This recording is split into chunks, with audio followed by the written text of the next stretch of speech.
phones. Good afternoon. Can I get appearances, please, starting with government? Yes, Your Honor.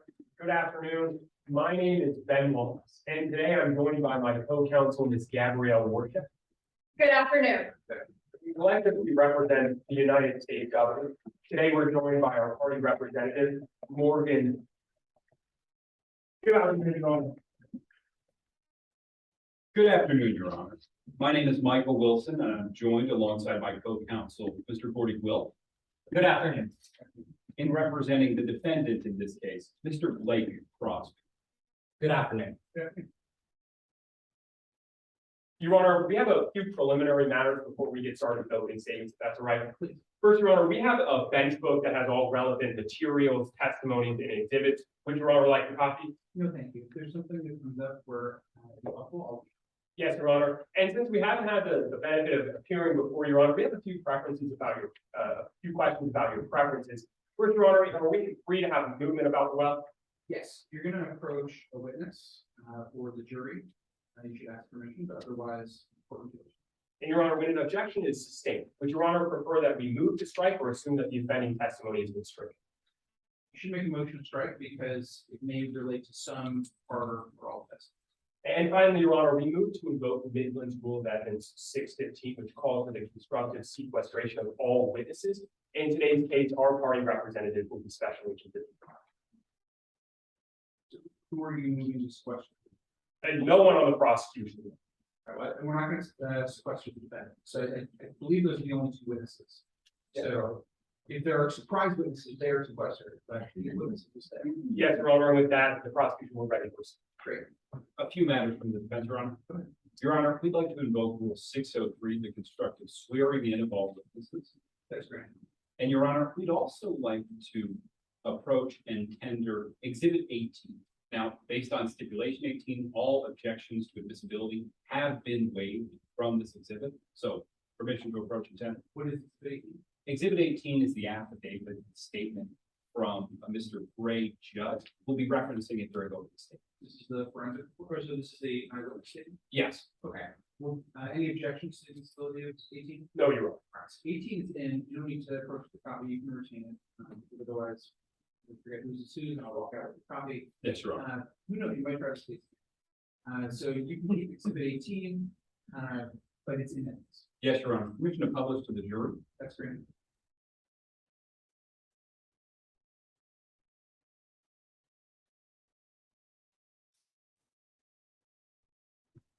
Anything else from the defense?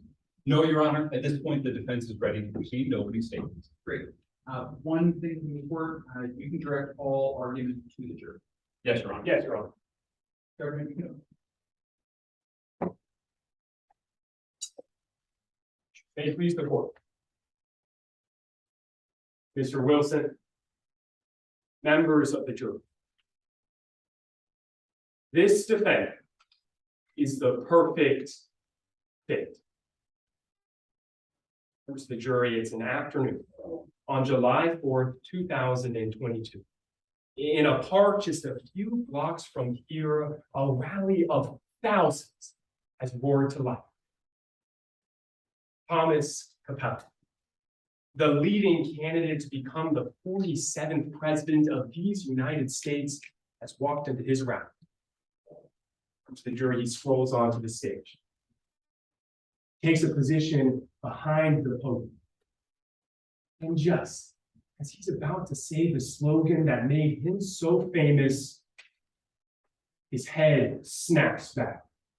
His body slumps to the floor. Members of the jury, a single high-velocity sniper round has found its mark. The jury, Thomas Capello, died instantly on July 5th. And in that same instance, the hunt for his killer was on.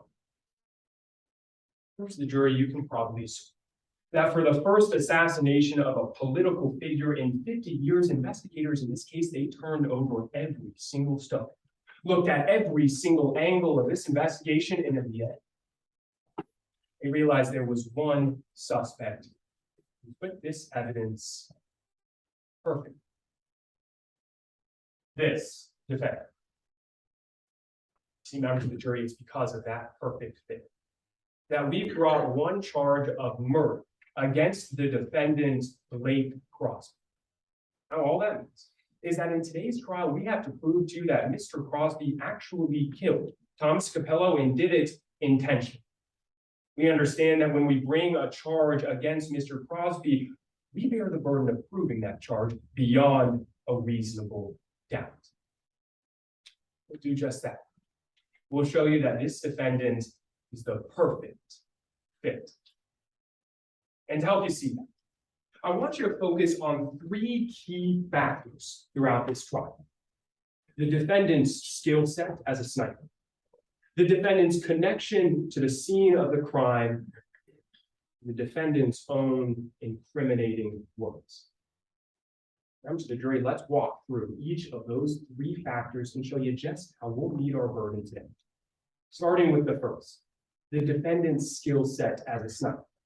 Because you see, members of the jury, you'll learn today that the shot that killed Thomas Capello came from nearly half a mile away. It's not a shot that you or I could make, though it took skill. It took a sniper. Members of the jury, we expect you'll learn today that the defendant was an elite, highly trained sniper who had the skills to take and make that shot. That turns us to the second factor, the defendant's connection to the scene of the crime. Because members of the jury, you'll learn today that we can actually tell exactly where that shot was taken from the top of the defendant's hotel. In fact, you'll hear forensic evidence that will put the defendant on the top of that hotel at the time that that gun was fired. Makes that third factor, the defendant's own incriminating words, so important. Because when the defendant was confronted with that forensic evidence, proof that he was on that rooftop, members of the jury, you'll learn that he lied over and over again. See, in this trial, we're asking you to do more than just hold a man responsible for the crimes that he committed. We ask you to send a message that in this country, we settle our political disagreements with voting, not violence. To the jury, that's why at the end of today's trial, I'll come back before you and ask you to return the only verdict that the law supports, a verdict of guilt. Thank you. Opening from the defense.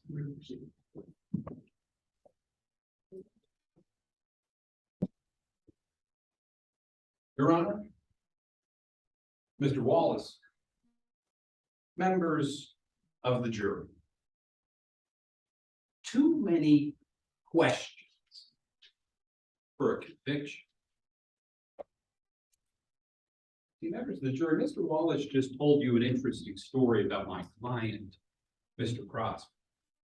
He tried to tell you a story about someone who was out for vengeance, someone who used their skills with a gun to assassinate a political leader.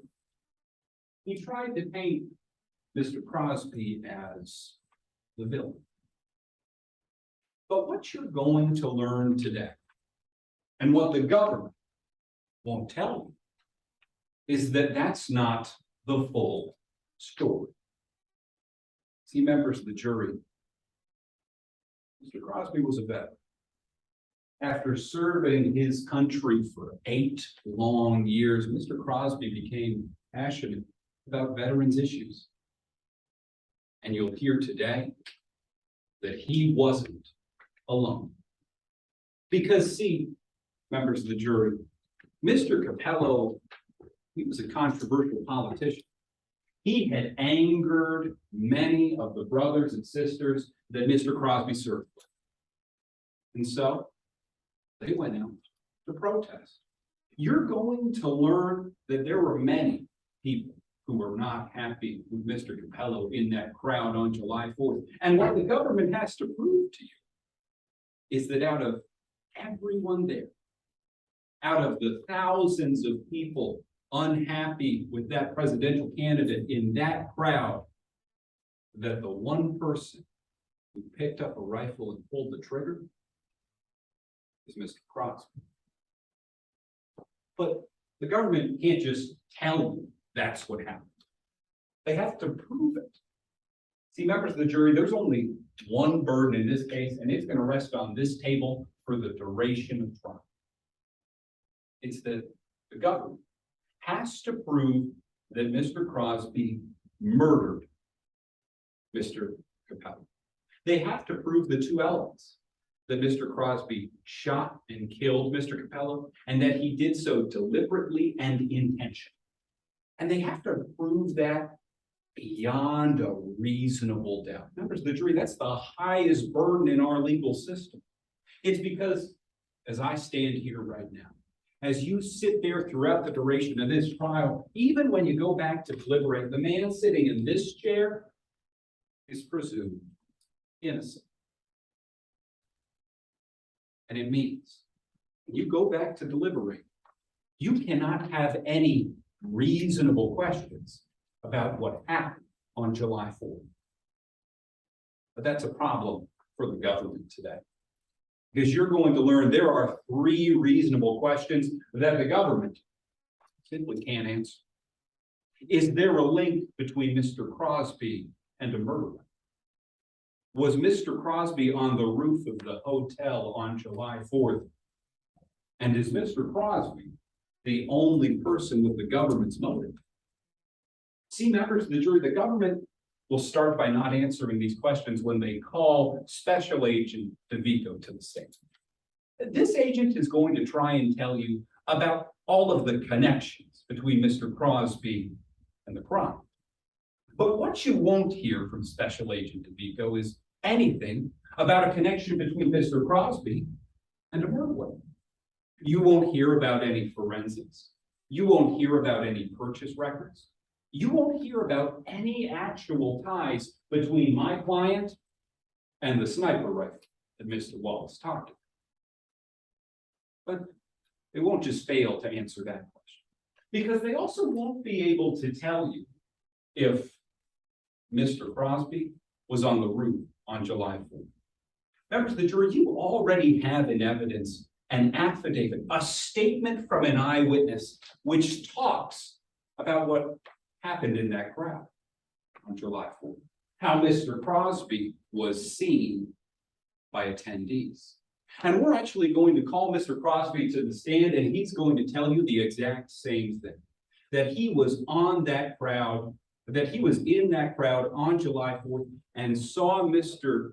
Capello get shot, but that he didn't pull the trigger. And finally, you're going to hear that the government can answer if Mr. Capello was the only one with this motive. Because even though the government is going to pull out a series of social media posts and try and tell you this proves motive, what you're actually going to learn is that there were thousands of people who hated Mr. Capello, and that the death threats on his life counted so high that this special agent couldn't remember the number. Members of the jury, we on the defense, we agree that what happened to Mr. Capello was a tragedy. That whoever committed this crime should be brought to justice. But what you are going to learn today, because the government can't prove it, and we on the defense are going to show it, is that that person isn't in this courtroom. And that's why, at the end of these proceedings, I'm going to come before you and ask that you find my client not guilty. Thank you. Yes, Your Honor, the prosecution calls Morgan DeVito to the stand.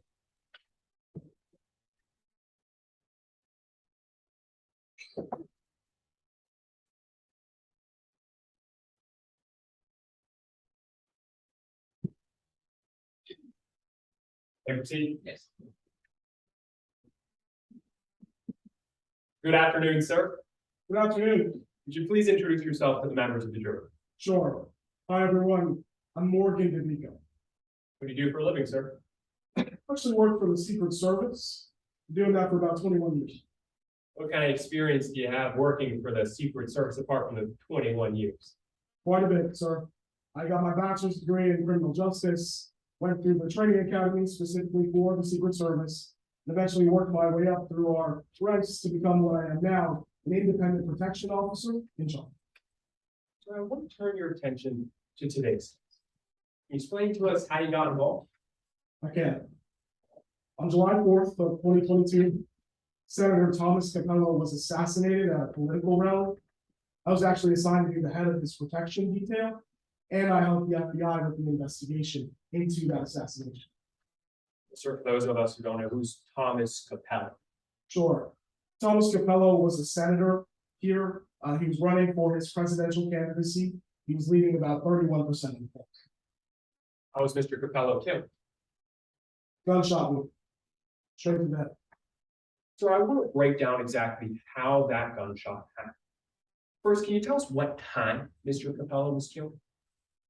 1:47 p.m. Were you there? I was, sir. Can you tell us what happened when Mr. Capello was killed at 1:47 p.m.? What'd you do? Mr. Capello was getting ready to speak, and as soon as he went to say a word, his neck snapped back, he fell to the ground, he was shot.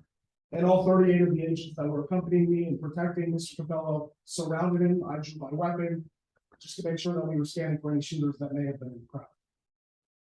Special agent, when did the investigation into Mr. Capello's death begin? As soon as we secured the perimeter of the crime scene, we made sure to start that investigation alongside the FBI.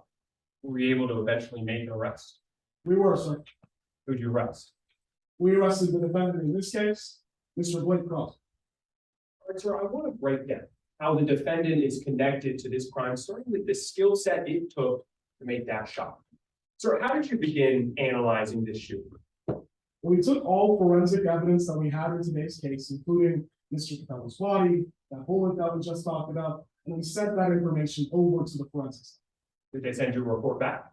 Yes, sir. Would you recognize the report if you received? Of course. Sir, if you wouldn't mind opening up that binder and going to exhibit 16.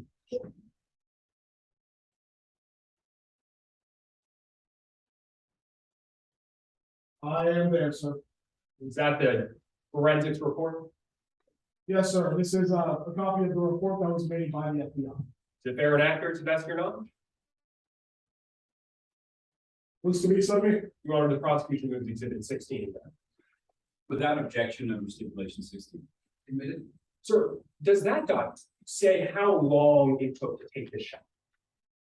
It does, sir. The FBI details that it took it was between 900 and 2,700 feet from the place that Mr. Capello was shot to a higher elevation, to a rooftop. In your experience, sir, is 900 to 2,700 feet. Is that a difficult shot? Objection, Your Honor, at this point to reliance on specialized knowledge under Rule 701. Your Honor, he's a special agent. He works in this Secret Service. He certainly has the personal knowledge to tell us whether or not a shot from 900 feet to 2,700 feet is difficult. We're not asking him to testify to specifics. Response, Your Honor? Your Honor, as Mr. Wallace stated, he's a special agent. He's relying on specialized knowledge that a lay witness would not normally have. If they're going to try and say that this is rationally based on his perceptions, then it needs to come with a limiting instruction that it's not to be taken for an expert.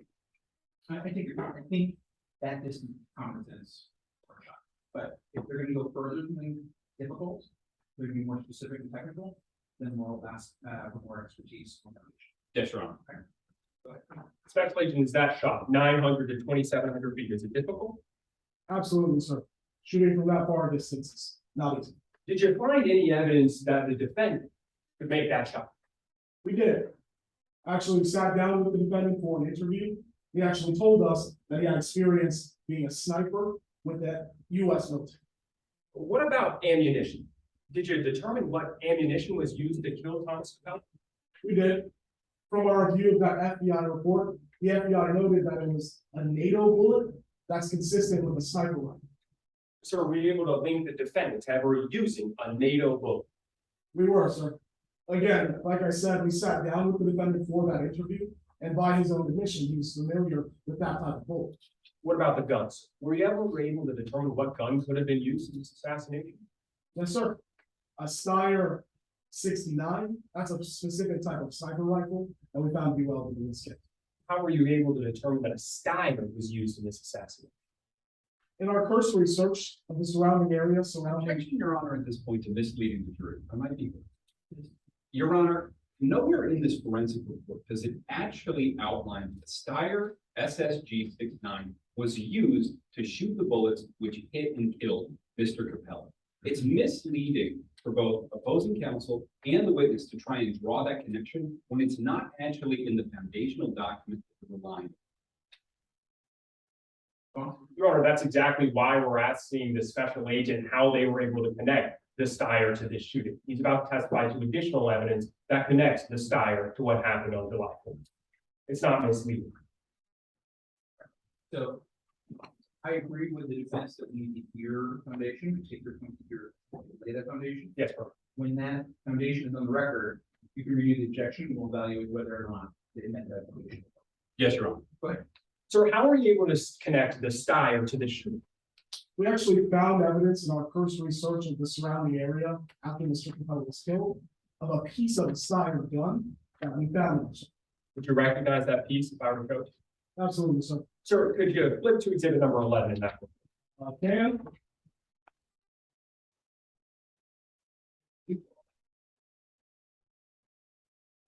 I'm there, sir. Is that the piece of evidence you found in your cursory inspection? It is, sir. Is it fair and accurate? Looks to be so. Prosecution offers exhibit number 11. Without objection. So are you going to admit any additional foundation on the question of the gun used in the shooting, or we moving on? Your Honor, we're moving on. So I'll give you a chance. Do you want to renew your objections? At this point, Your Honor, I then would renew this objection. Explain. Your Honor, in this foundational document, which outlines all of the forensic evidence in the, yes, exhibit 16, Your Honor, go ahead. It does not say anywhere in here that exhibit 11 had any gunshot residue on it or was actually used to fire the bullet which struck and killed Mr. Capella. For Mr. Wallace and the witness to have drawn that connection for the members of the jury when it's not in the forensic evidence and when they have not elicited any more foundation about how he actually came to that opinion, it's misleading. Response, Your Honor? Yeah. Your Honor, reading the 10th paragraph of this exhibit, it says the trigger guard in exhibit 11 is from an off-screen sniper rifle or a Steyr, which is capable of shooting exhibit 5, which is a bullet, Your Honor. There's certainly evidence in this report that indicates how the Steyr is connected to this crime. This goes to weight on admissibility. If Mr. Wilson wants to address on cross-examination, he's welcome. Well, I want to be clear, when we are hearing the opinion from this witness that the gun used to kill the victim was a Steyr SSG 69, is that the forensic report opinion from exhibit 16, which is the witness? Your Honor, I believe he is just stating that there was a connection between the Steyr and the shooting itself. The witness testified that was the type of gun used to kill the victim. So what I'm asking is that the witness's expert opinion that's being offered, or is it the forensic examiner's? Your Honor, we believe the evidence is in the forensic report itself. I think the defense is correct. There's a difference between what the witness testified to and what is stated here. So you can ask the witness about paragraph 10, but since we're not talking about the witness's own opinion, I don't think the witness can go beyond that, since you're not offering any understanding of the expert purpose. Yes, Your Honor. Okay, so I'm going to sustain the objection. We'll strike only the language of the answer that that is the type of gun used in this crime. The other evidence remains on the record. Yes, Your Honor. Sir, you mentioned that you discovered that trigger guard in your cursory inspection. Were you able to connect the defendant to that trigger guard? We were, sir. When we found this trigger guard, it was at a cheesesteak place that, again, when we sat down for that interview with the defendant, he told us that he ate at that cheesesteak place shortly after the round. Sir, I want to turn to the scene of the crime. Were you able to determine where that shot was taken from? We were, sir. The FBI determined it was about 900 to 2,700 feet away. That indicated, in the downward trajectory of the bullet, that indicated that it came from a higher area. Do you know where it came from? We do. The rooftop of the Sinesta Hotel, that was actually the most likely place that we found in our investigation for that shooter to have killed Mr. Capella. were you able to connect the defendant to the Sonesta Hotel? We were. We found two pieces of evidence connecting we found a piece of evidence connecting Mr. Crosby to that place, the Sonesta rooftop, starting with a cigarette butt that we found, as well as a bullet. Would you recognize that cigarette butt and that bullet if I were to show you? I would. Your Honor, we're now approaching the witness with what's been pre-marked as Exhibit 5 and Exhibit 7. First, Your Honor, we're showing close accounts.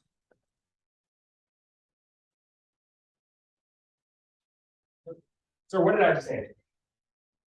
So in my right hand here is the unused bullet that we found on the Sonesta rooftop. And then my left hand here is the cigarette that the FBI recovered and tested. So I want to focus on that cigarette. Did you send that cigarette to receive DNA testing? We did, sir. What did it reveal? It revealed that it was a match to one person, the defendant. Well, did that report tell you anything else about what was on that cigarette? It did. When the FBI, excuse me, recovered this bullet, it actually also tested positive for gunshot residue. What does it mean when the cigarette had gunshot residue? So it means that the person, excuse me, that the cigarette, that gunshot residue was within 5 feet. Or so after you found the defendant's skill set, you found the defendant's DNA on that cigarette. You did. We actually sent that over to the forensic lab, and then we continued to investigate. Eventually make an arrest. We did. We arrested this defendant, Blake Crosby, in connection to the murder of Mr. Capella. Thank you for your time, Special Agent. Nothing further, Your Honor.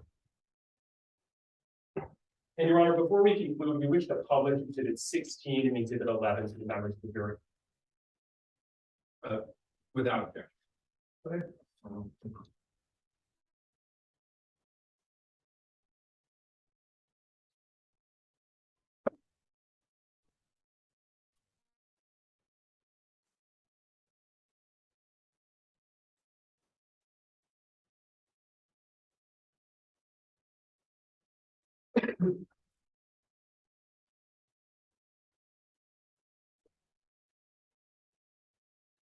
Proceed. Agent DeVico, I'd like to talk about the evidence that you found in this case. Okay. Now, you mentioned something interesting to Mr. Wallace a couple of minutes ago. You said that you were able to connect the trigger guard that you found. Mr. Crosby. That's right, sir. Well, I want to talk more about that connection. Now, in that forensics report, you never found any DNA of the defendants on the trigger. That's correct. You never found any fingerprints of Mr. Crosby's on the trigger guard. No fingerprints. Right. You never found any gunshot residue on that trigger guard. No, sir. You never found any purchase records of Mr. Crosby buying that type of rifle. No, we didn't have any purchase records that we found in our investigation. You never found any witnesses who could attest to seeing Mr. Crosby with that type of rifle. I'm sorry, can you ask the question one more time? Well, you never had any witness who could say that they saw Mr. Crosby with that type of rifle, correct? No one reported seeing the defendant with a rifle. And you never saw any video evidence of Mr. Crosby throwing away that trigger guard. No, sir. You never had any witnesses at that restaurant who could tell you that they saw Mr. Crosby throw away that trigger. No witnesses came forward and saying this. So you actually didn't have any evidence of a connection between that trigger guard and Mr. Crosby. Well, sir, we found this trigger guard at Cleaver's, that cheesesteak restaurant that I mentioned. And the defendant went to that place for lunch. But yet again, no one could testify that the defendant was the one who actually threw it away. Not sure if anyone could. No one did. Now, I'd like to also talk about a bullet that you recovered. You still have it in front of you? I do, sir. That was a sniper, correct? That's right. A 51 millimeter is consistent with the sniper rifle. Now, again, it was consistent with that sniper rifle, correct? That's right, sir. But just like that trigger guard, well, you didn't find any DNA of the defendants on that bullet. We actually determined this bullet to be unused, so we didn't find anything. Well, you didn't find any DNA. No fingerprints, no DNA. Like you mentioned, you didn't find any fingerprints. You didn't find any purchase records. No purchase records were involved, no. You couldn't find any witnesses who could testify to seeing Mr. Crosby with that type of ammunition before July 4th. No one testified to seeing him with. So you didn't have any connection between that bullet and Mr. Crosby. It's not quite true, sir. The defendant admitted to us during that investigation, that interview that we had, that he had experience using these types of. Well, he admitted to having used those bullets over 7 years ago. Do I have that right?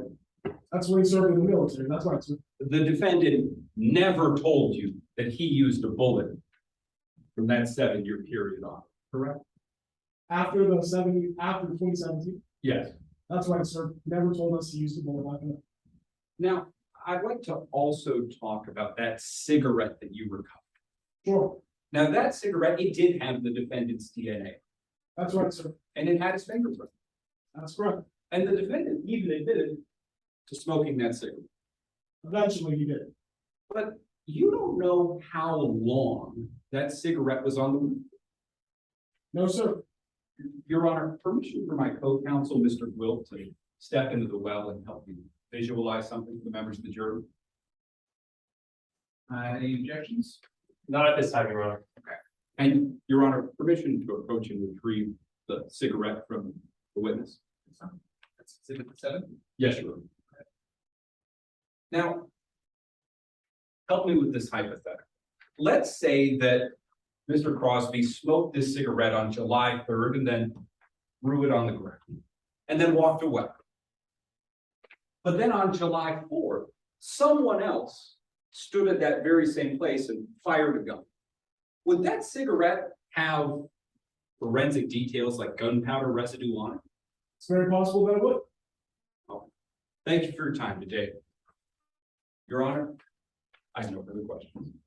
And barring any redirect, permission to republish these exhibits? No redirect, Your Honor.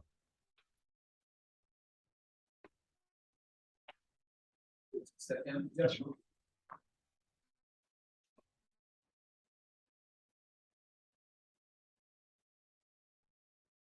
Your Honor, the prosecution, we have no further witnesses, and at this time, we rest our case. I'm only calling one witness. Felony. You consider the same question. Fair enough.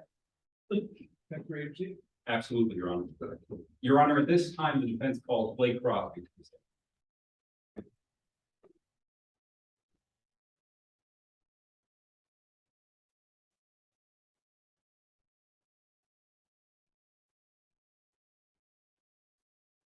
May I proceed?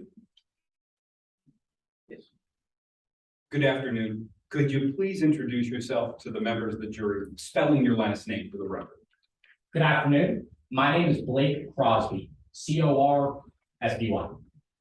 What do you do for a living, Mr. Crosby? Well, now I try to get by, really, doing odds and ends, handyman work, ride share, anything to pay next month's rent.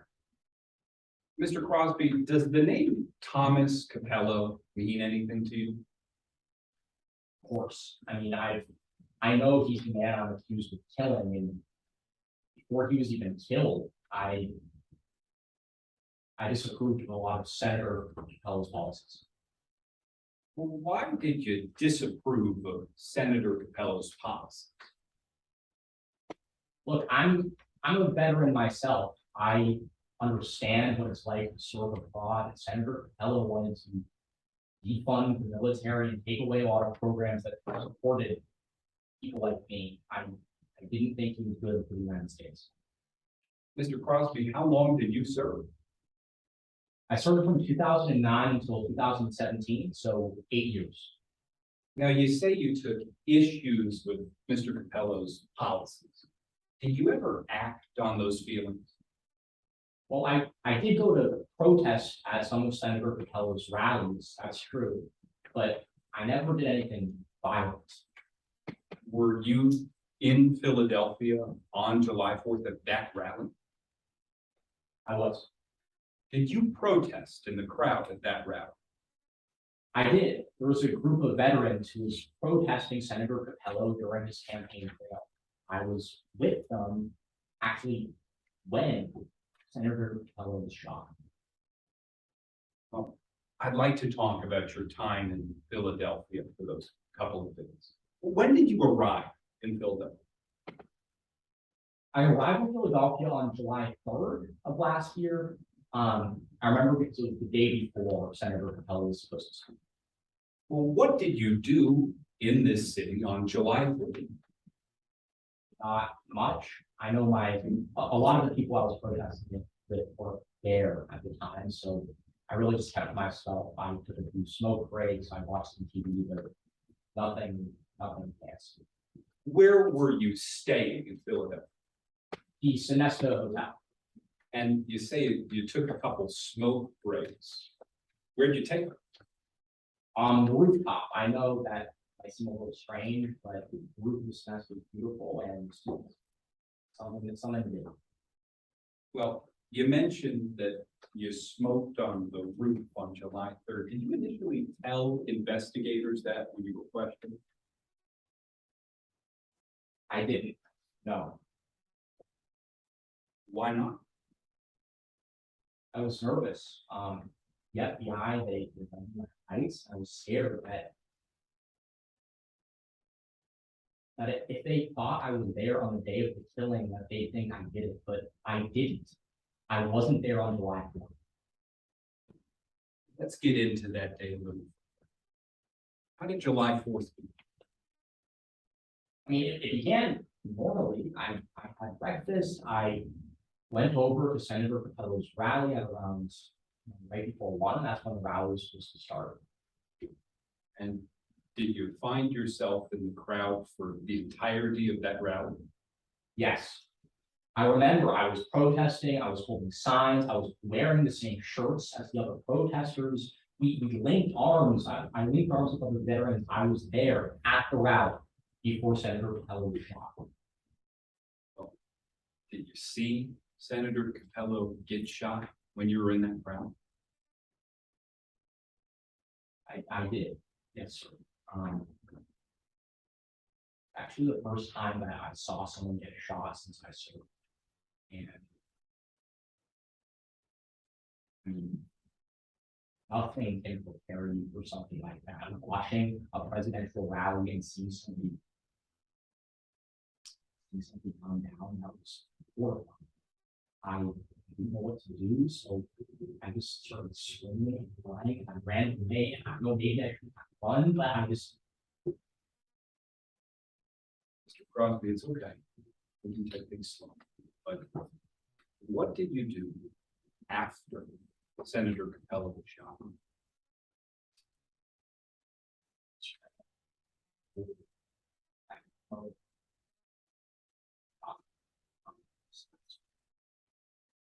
Where did you go? I went out to Philadelphia and said, check out my hotel. Mr. Crosby, did you shoot Senator Capello? No, absolutely not. I never shot the senator. That's not something I would do, and that's not something I did. Well, you say you didn't shoot him, and you say you're in the military. So I'd like to talk about how familiar you are with the gun. Have you ever fired a sniper rifle since you left the military? Not since I did, no. I was a first sergeant, I was a sniper, but since I left, I haven't touched a sniper rifle. When you recognize sniper rifle ammunition, if I were to show it to you? I think so. I do this. Your Honor, permission to approach the jury and retrieve exhibit 5. Yes. Permission to approach the stand. Mr. Crosby, what have I just handed? Yes, this is sniper rifle ammunition. Mr. Crosby, do you own a weapon capable of firing that sort of round? No, I don't. The only weapon I own is a handgun, but I didn't even have that with me in Philadelphia. Mr. Crosby, have you ever fired that type of round since you left the service? No, sir. I don't know. Thank you for your time today, Mr. Crosby. Your Honor, I have no further questions. Would opposing counsel like me to leave the bullet up there or? Your Honor, we can actually go and retrieve that. Your Honor, permission to approach the jury and retrieve that cigarette as well.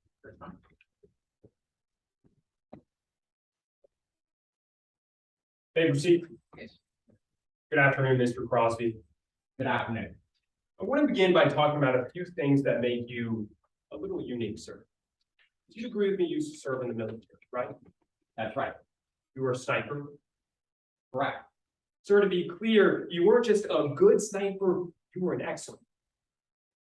I'd say so. I was quite a talented sniper when I served. You'd say that you were extremely skilled with a sniper rifle in your hands, right?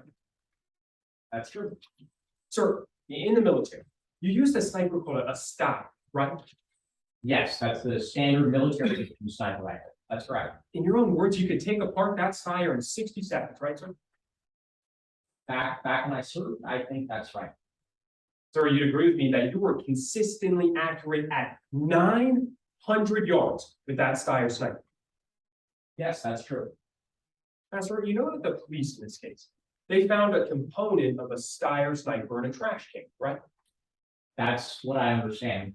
Yes, Sir, a few hours after the shoot, you went to a grass farm, right?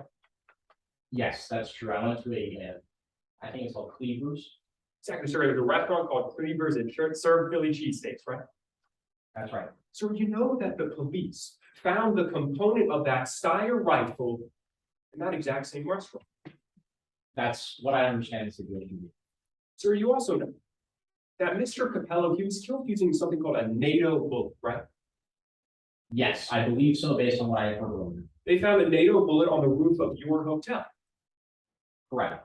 Sir, you've used a NATO bullet before. Yes, that's the type of bullet that goes to the military issue sniper rifle. You've used a NATO bullet with a Steyr sniper, right? Correct. Sir, I want to make sure I have this crystal clear. You were trained to kill people with this type of bullet, with the component of that Steyr gun, right? I was trained to use that type of bullet with a military issue sniper. That's correct. All right, sir. I want to move on and talk about why you might have done it. Because, sir, you agree with me, you're not the biggest fan of Thomas Capello, are you? No, that's true. You'd say, standing right here, you hate him, true? I did. That's right. Well, so now that we know how you feel now, I want to talk about how you felt before the assassination. So would you mind turning to exhibit number 12 in that book? Sir, that's a tweet that you made, right? Correct. You made it in April of 2020. April 5th, 2022. It's fair and accurate. Yes. Your Honor, the prosecution moved exhibit number 12 in that. With an objection to hearsay, Your Honor? Your Honor, it's the defendant's own statements. He just told us he made it. It's an opposing party statement. May I be heard, Your Honor? Yes. Your Honor, we're not objecting to the defendant's actual statements, but to the surrounding hearsay. The date and time that this was actually sent on, that August 5th, 2022 date. Your Honor, we're fine with redacting that. The date it was sent and the date it was posted. So we will admit by agreement to 12 Yes, Your Honor. without the time date. Yes, Your Honor. Sir, to be clear, in this tweet you said Thomas R. Capello is a threat to every person in this country.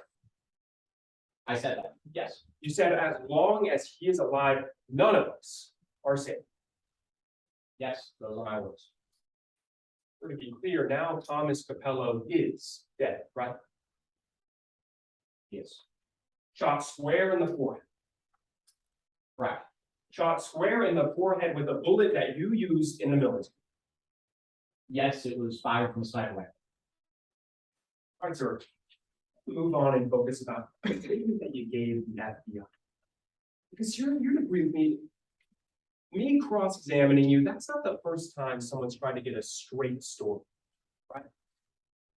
That's true. I mean, people ask me questions all the time. You spoke to the FBI a few days after this assassination. Yes, I was interviewed by the FBI. Sir, they asked you if you had ever been on the roof of the Sunset Hotel. That's true. That's correct. You said no. I did. And I know that was wrong, and I'm scared. To be clear, sir, that wasn't just wrong. That was a lie to the FBI, right? Yes, Sir, they asked you if you've ever smoked a cigarette on the roof of that hotel, right? correct. You said no. That's true. Sir, again, that wasn't just wrong. That was another lie to the Federal Bureau of Investigation. Yes, and I do understand that that was wrong. But sir, it wasn't just once or twice, 5 times. The FBI asked you if you had been on the roof of that hotel, and every single time you said no. That's true. I thought it was a stupid thing. 5 times you lied to the FBI. Right. But sir, they showed you this cigarette, right? Yes, they did. They talked to me about a cigarette that they found on the top of the roof. They told you that it had your DNA on it. Yes, So it was only then, when the FBI confronted you with evidence that showed you were on that rooftop, that you told them you were there the day before the shooting, right? yes, I told them the truth, that I smoked a cigarette on the roof on July 3rd. Sir, to be clear, the reason that you lied to the FBI 5 times is because you didn't want to appear guilty. True. Yes, I didn't want to get accused of something I had nothing to do with. Thank you for your time, sir. That's pretty wrong. Redirect, Your Honor. Can I inquire as to how much time I have? We got 2 minutes and 7 seconds. Sounds good. Mr. Crosby, Mr. Wallace just asked you about your time in the military and how good of a shot you were, but are you still capable of making that type of long-range shot? To be honest, I'm not sure. I haven't touched a sniper rifle since I left the military. I don't know what distance I'd be able to get accurately at this point. Thank you for your time today, Mr. Crosby. Your Honor, nothing further.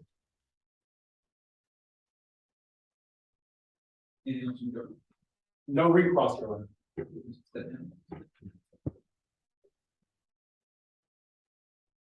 Your Honor, if you were displeased with the government, you're going to be displeased with us. That's our only witness, and we rest our case. I was gonna say, you don't have a burden, you know, but you want to point out that you're just as bad as them. Government, Yes, Your Honor.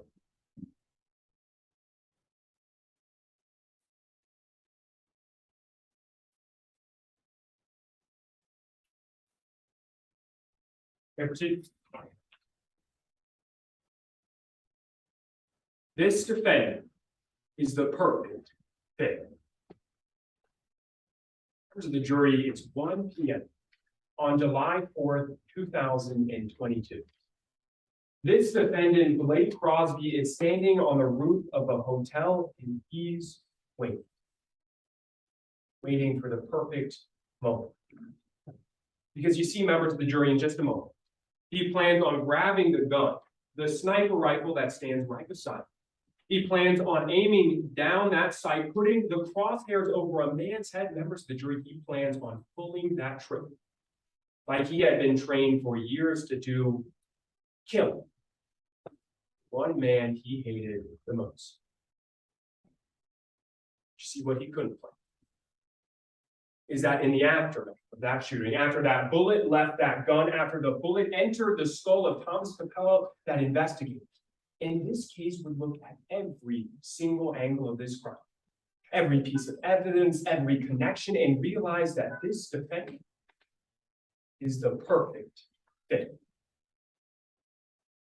You see, members of the jury, there's something I've noticed about this crime, is that throughout its duration, every single connection that the defendant has to this crime, the defendant is called a coincidence. That it just so happens that the defendant had the skill set to complete this crime. That it just so happened the defendant's fingerprints were on a cigarette that was 4 feet away from that sniper rifle, that it just so happened this defendant's words gave him away. You see, members of the jury, at some point, Mr. Wilson had to recognize that those are coincidences. their proof that this defendant was the perfect fit for this crime. See, members of the jury, it's because of that perfect fit that we've charged the defendant with 1 count of murder.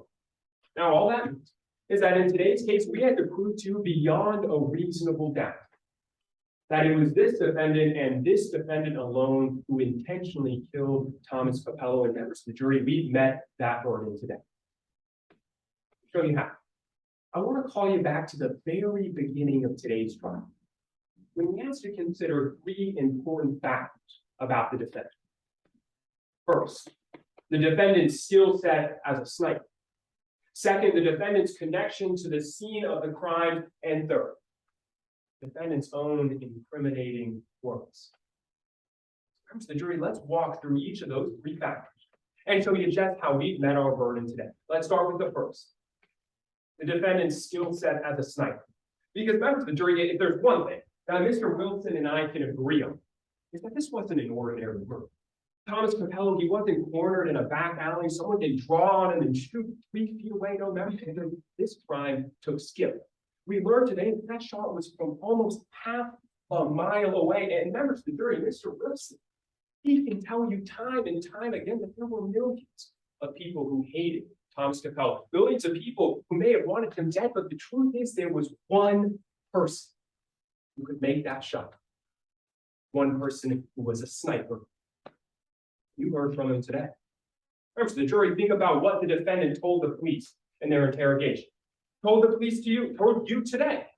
He used the same ammo. He had the same gun. Members of the jury, he admitted that he could take this shot confidently. Jury, it's because this defendant is the perfect fit for this crime. He had the know-how, he had the skills, he was the perfect fit. Let's move on to that second factor. The defendant's connection to the scene of the crime. Because members of the jury, you heard today about forensic evidence that was discovered on the roof of that hotel. You learned about a cigarette and a bullet that was found on that roof. Members of the jury, that cigarette, it was sent to DNA testing. And it came back with 2 things. The defendant's DNA and gunshot residue. Members of the jury, let's take it one at a time. We know the defendant smoked this cigarette. And we know that this cigarette was within 5 feet of that gun when it fired. Members of the jury, the defense wants you to believe that that's just a coincidence, that it just so happened that the defendant smoked a cigarette, put it down on a ledge, and then someone else came up with a sniper, pulled it back, and shot. Members of the jury, that's not just unbelievable. That's absurd. But think about what else we heard.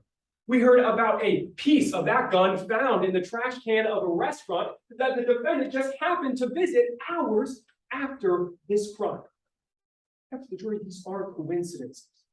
They're proof that this defendant was involved in this crime, proof that this defendant was the perfect fit. So let's turn to that third factor, the defendant's own incriminating statements. Because members of the jury, there's something interesting about this case. Something interesting that before this shooting ever happened, members of the jury, the defendant told you what he was planning to do. He read it for himself, members of the jury. He said, Thomas R. Capello is a threat to every person in this country. As long as he is alive, none of us are safe. That's how this defendant thought. Rather than voting for the person that he wanted to lead this country, he decided to kill the opposition. That's not where it stops. Members of the jury, you heard that the defendant was approached with evidence that he was on the scene of the crime. He was asked not once, not twice, but 5 times if he was on that rooftop, and he said no every single time. Members of the jury, he lied to the Federal Bureau of Investigations. He lied to you. See, members of the jury, beginning of this trial, I told you that this case, it was about more than just holding a man responsible for the crimes he committed, about more than finding who killed Thomas Capello. During this nation, we have a right to disagree.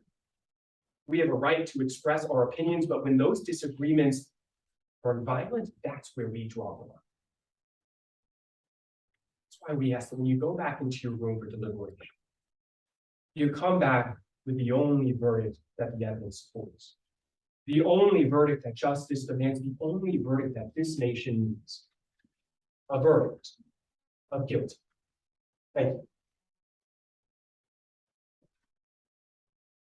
Can you let, the government know how much time remains for vote? That way they can- The government has 1 minute, 24 seconds for rebuttal. Yes, sir. The defense has 6 minutes and 45 seconds. for closing arguments. Yes. Your Honor. Mr. Wallace. Members of the jury. Mr. Wallace is right. No one deserves to die for their beliefs. When Mr. Capello got up on that stage, he should have been able to go home. He should have been able to travel back to California. He should have been able to inspire a nation, but by now you know that didn't happen. And members of the jury, we on the defense, we agree that what happened that July 4th day was a tragedy. And we agree that whoever killed Mr. Capello, well, he shot from the top of that Sonesta hotel. We agreed that sniper ammunition was used to fire that round. Members of the jury, we agree that the question is, who's responsible? But in their search to answer that question, the government has failed to answer us. Is there actually any connection between Mr. Crosby and the murder?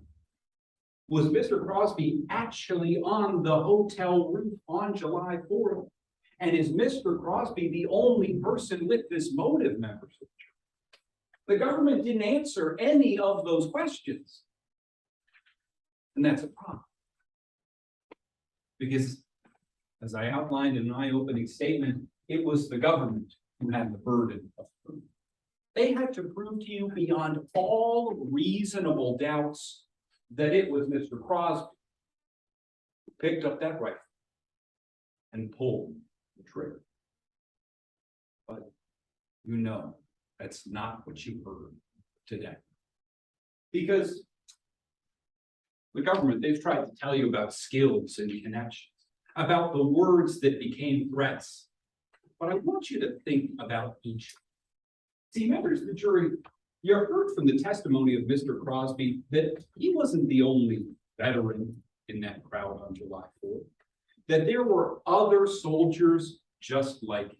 Was it really that he was the only skilled sniper in that crowd? Was it true that only he was capable of firing a bullet that far and hitting a target? We don't know. But what we do know is that we didn't hear any testimony to the contrary, that the government couldn't prove that it was only this veteran that pulled the trigger. But what about the connection, you might be asking? Well, members of the jury, there's something interesting. This is Exhibit 18. It's already in evidence. You'll have it when you go back to deliberate, and it's a statement from another witness that says actually Mr. Crosby was in the crowd on July 4th, that he wasn't on the top of that roof, the connection that the government wants to try and draw, that he was actually among his fellow brothers and sisters in protesting the policies that he disagreed with, that he was mortified with the violence that came that day. See, members of the jury, they want to hold up a cigarette and tell you that it proves their case, but the only connection they actually have is that they saw a cigarette, thought it was a smoking gun, but all they found was a smoker who was there on the roof on July 3rd, but wasn't there on July 4th.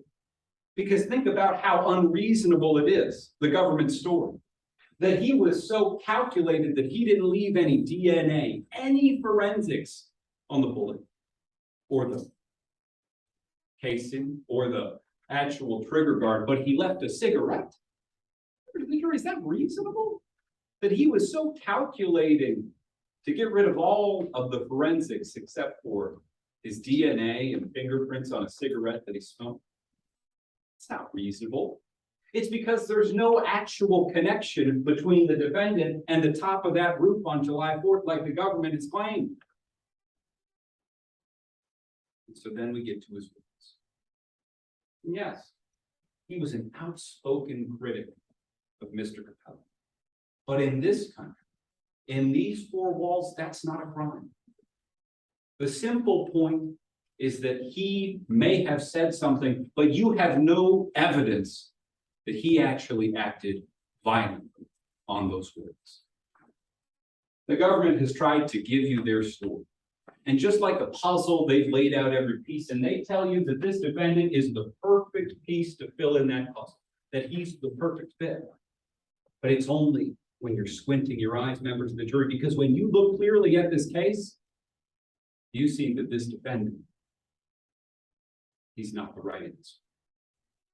And that's why you need to find him not guilty. Well, Your Honor.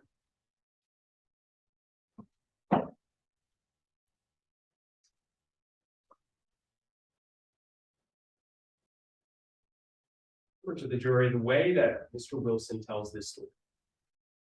You think that Mr. Crosby was the most unlucky person in this entire country.